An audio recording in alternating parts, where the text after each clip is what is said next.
हाँ एगो वहाँ के लड़की रहली अच्छा। आ दू गो उनका लड़का रहले गुरु बहिन के तो गुरु बहिन रोज मैंने चर्चा में जाए गुरु बहिन के लड़की के रहली तो कहली आ के मम्मी तू न जा चर्चा में हम लेते तुलसी जी के पूजा कर हम तुलसी जी के पूजा जरूर करब तू चर्चा में तो जा हम अंगना में पूजा कर अंगना में कोनो चीज ले लेके अंगना में तुलसी जी के रोज पूजा कर गुरु बहिन फिर लड़की वहाँ के तो माई तो मैंने चर्चा करते रही चर्चा करते मैंने उनका माई का मैंने कथी हो गई मन मर गई तो जब माई वहाँ मर गई तो लड़की खूब रोआ तारी कह तारी आ कि माई तू तो हमरा के तू मर गइलू आ वो लोग तो पठंग धरा देलू हमरा के तो कुछ ना माने पार कइलू हमरा के के पार करी मैंने खूब रोस में लड़की जितने रोस उतने मैंने खूब पटक के तो वो में उनका भाई कहले कि देखो एगो माई मर गली नु तो एगो माई तरह के जन्म दे के जारी के हुए हम बानी नु हम तरह के पठंग धराए जाए तो उन मर गई हम तरह के बन पार कर उनको भाई कह तो उनका काम कीजिए मैंने सब चीज कर दहले आ कहले आ कि घर में सारा सामान लिया के धो दहले सब सामान लिया घर में धो के कह तारे के देखो अपने मेहरा लोग के दूगो हम एक दिन दू जन तुल बाड़लू आ एगो हमार बहन बाड़ी हमरा बहन के इतना अच्छा से रखियो कि केहू न तो कहे आ कि मैंने माई नहीं खे महिया से मैंने रखियो तू लो तो कहली कि ठीक बा उनके राखन से ना एगो तो हमने के बबनी बानी तो राखन से ना भाई चल गलो बाहर कमाए आ बहन के तो आई ना गजन करे लागल लोग एगो ना कोनो काम करे लो आ ना मैंने खाना पानी दे लो कोनो चीज तो लड़की डरे नु मैंने सब मैंने काम धंधा कर ले सब तुलसी जी के पूजा जरूर करस तुलसी जी के पूजा जरूर जाकर करस तो जब उनका भाई फोन तो भाई उनकर अथी फोन कैले तो कहता रे कि का हो का समाचार बावे आ तो समाचार सब ठीक बावे आ तो बबनी का समाचार बा आ तो बबनी के समाचार मत पूछी उन इतना न गलत रास्ता को उतर गइल बड़ी आ कि जहाँ जहाँ मन करता तहाँ तहाँ जाता रही जौन जहाँ मन करता तौन तौन कर तरीके के बातें नहीं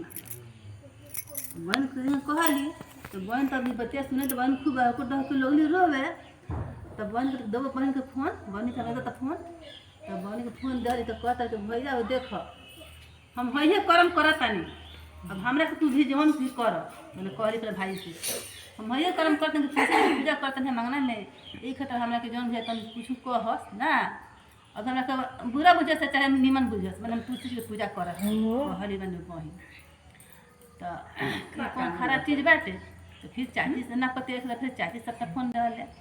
आ कि चाची के दर तो चाची से पूछली तो चाची कहले कि बाबू आन घर के है सन बड़ी दोगला चोद बड़ी सन एगो बहन पूजा पाठ करती है तो इतना खराब सोचे तर सन जे का कहे के तो धर्म का काम करते कोनो कर्म तो नहीं कर कुकर्म नहीं करो धर्म के काम करती है तो कहली कि ठीक बाटे कौन बात नहीं है उन कहते सन हम ना कहे हम आन के देखे नु तो भाई बाबा से फिर चपला गए फिर फोन कैले दोहरावा कैले तो फिर कह लो करे ठीक हम आवता नहीं तो हम अपना बहन के देख सुन के कहीं शादी ब्याह कर दें तो कहले भाई बहन पूजा करते रही सब काम कर दिली घर में कह के खा कहीं कह के जाके नहा के पूजा मैंने करस आ मैंने नमस्ते जो करता रही मैंने किसी पूजा मैंने करता भाई बाप रे बाप बहन हमारे कौन खराब करती है इतना बढ़िया करती है आ कि अपना के अगला रास्ता बनावती है कि नमस्ते करती है आ तुलसी जी पूजा करती है कौन खराब करते नहीं नहीं जाती है ना उन्हें देती है अपना घर में पूजा करती है कहली कि ठीक है ठीक है हम कहीं एगो लड़का तो बताओ देखिए लड़का तो काला रेंगा भैली उनको अपना मर्द के कहते कि कहाँ जान लड़का देखे कहाँ वहाँ आ तो जाता नहीं बताओ हम तो जाए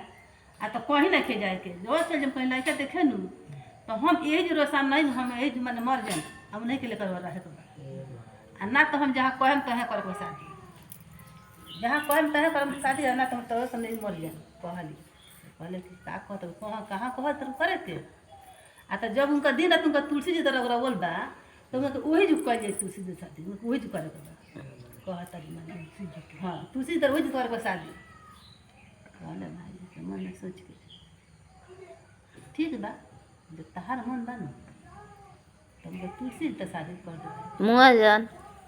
तुलसी के जो तर शादी कर दे। ठीक बा, तुलसी तो शादी कर देता नहीं। तो तुलसी जो उठला तो भाई उनको एगो लोटा ले ले, एगो थरिया किन के ले ले, एगो धोती किन के ले ले, गमछा ले ले, आ किन के लड्डू किन के ले ले, एगो सिंघोरा किन के ले ले, कपड़ा किन के ले ले, आ ले के तुलसी तर धऽ दहले भाई उनको। आ कहले कि बहिन देख तू तुलसी जो पूजा करेलू कौन बात नहीं है,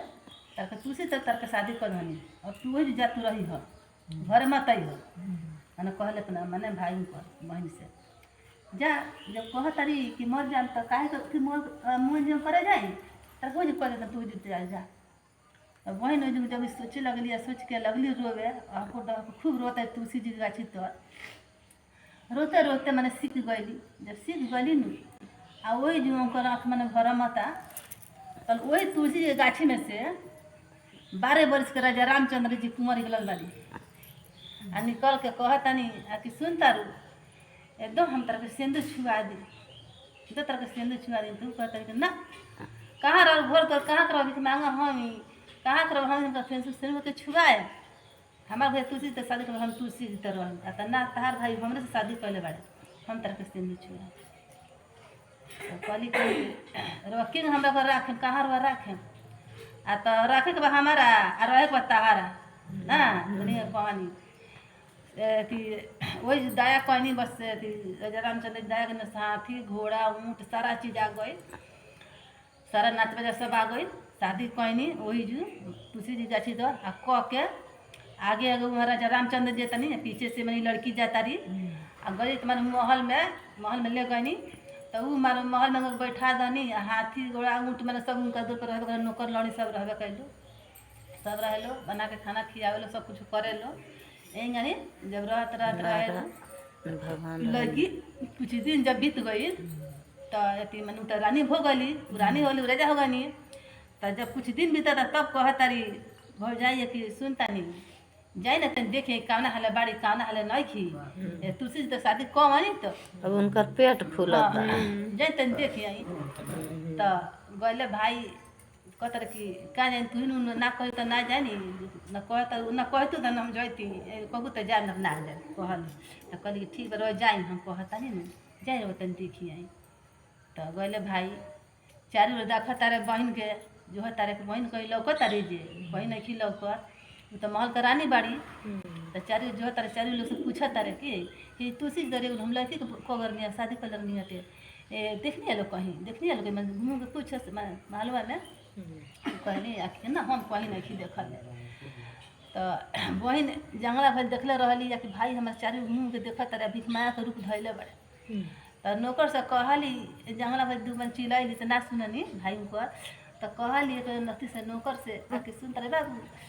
पंडा जा ले जा राजा सब कपड़ा से दे दहली कपड़ा है ले जा हमारा भाई होते न जो है तारे हमरा के छीस मन जो है तारे कपड़ा ले जा कर दे कल पर गोड़ हाथ धो ली आ लड्डू दे दहली 1 किलो आ कहली कि ले जा 1 किलो लड्डू दे दी उनका हाथ में आ कह दे गोड़ हाथ धो के कपड़ा पहन के तब तो हमारा घरे वहीं है ना तो केहू कही आके भीख मांगा कर भाई बना केहू कही बढ़िया से वही हमारा घर गोड़ हाथ धो कपड़ा कर पहन ली। तो गले तब नौकर गले तो कहले जाके बोलौले आ कहले करे तो गोड़ हाथ कल पर धोवनी गोड़ हाथ धोवा के कपड़ा पहना के रह सकते हाथ के लड्डू दे देनी ले के तब वाले गमछा से दे देनी सब लिखवाई आके कहतनी आ कि अले तो बहन के लगवाइले तो बबनी ई कैसे तार होल बबनी यहाँ तार सामने थी का तार समाचार बाटे। तो कहली कि का समाचार हमारा पूछे तार हमारा भाग के कर्म तू नहीं जाना तारा कर्म काल हम नहीं जात ना केहू के भाग कर्म काल केहू नहीं जानत। कहल एथी बाप रे बाप एथी हम तो जानते तो कौन तो पति अबे ना करे इसे मूर्ख बिया जे मन कहता भाई को कहली काहे न पति तुम का ऐसा चीज दे दे धन पति आ जाइए। हाँ भाई के उठली तो थरिया में पानी ले ली गुड़ धोली खाना लिया के खियली नाश्ता पानी सब चीज़ करवली आ कहली कि ठीक बा जब कहले जाता तब घर है भाई तो भाई के उठली तो का कहली कि 1 किलो लड्डू आ सोने के थरी सोने के लोटा जब खाना देना लिखे ली तब गमछा में बांध दली आ कहली कि लेके जा अब उनका आगे तू दे दीह ना। तो उनका कहले भाई लेके गए तो मैंने पहले ही मैंने नीचे नहीं धो दहले आ तब घर गए तो कह तारे कौन चीज है कि उनको भजाई कह तारे का जी ये का समाचार बाटे मेहर कह तारे का समाचार बाटे आ तो का समाचार बा समाचार तो हमरा बमी के कहे लेके नहीं खा बमी तो महल का रानी भी है आ महल का रानी भी जे ओकरा के देखला ना हीरा झर तक घर है आ तो ये कैसे तू से शादी कर गई और किसी का हीरा झरे लागल ये मन कहे को कला कहे लगली मन को अब जाई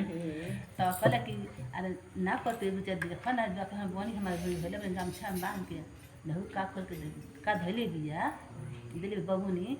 तो बहन के देखली कि बाप रे बाप फूल के लिए देखा तो जहाँ तो बाप रे बबुनी मुरछा के गिर गली मन भर जाए वो तो ई कैसे इनका हो गई सोना को लोटा थन सोना ई का कैसे थरिया ई कैसे इतना होतना हो गए तो कहते चलू का हम जाते इनका खास रख जाते हम तन देखिए तो गली मन भर जाई उन्हों की आधा सरकार कह दहली खूब निमन से आधा सरकार कह के विदा कैली कह तारी कि ये बन ये कैसे हो गई जीवन इतना आ तो ये भाभी हमरा कर्म काल तू जानत तारी हमरा कर्म काल तू नहीं तारा कर्म का भाग नहीं माई हमारा कर्म भगवान जानता नहीं आ धरती माता जानता नहीं मन भौजाई से कहली मैंने बहिन आ न से कहल मन उनकर आ कह के उन्हों के मन खूब निमन सरकार कह के विदा कह दहली निमन से उनका दिन पार लाग गई वो अपने महल का रानी हो गई हो गई तो अपना घर जमजूर में तंग रहे लगली ना तो जैसे उनका के दिन पार लगौनी तैसे महादेव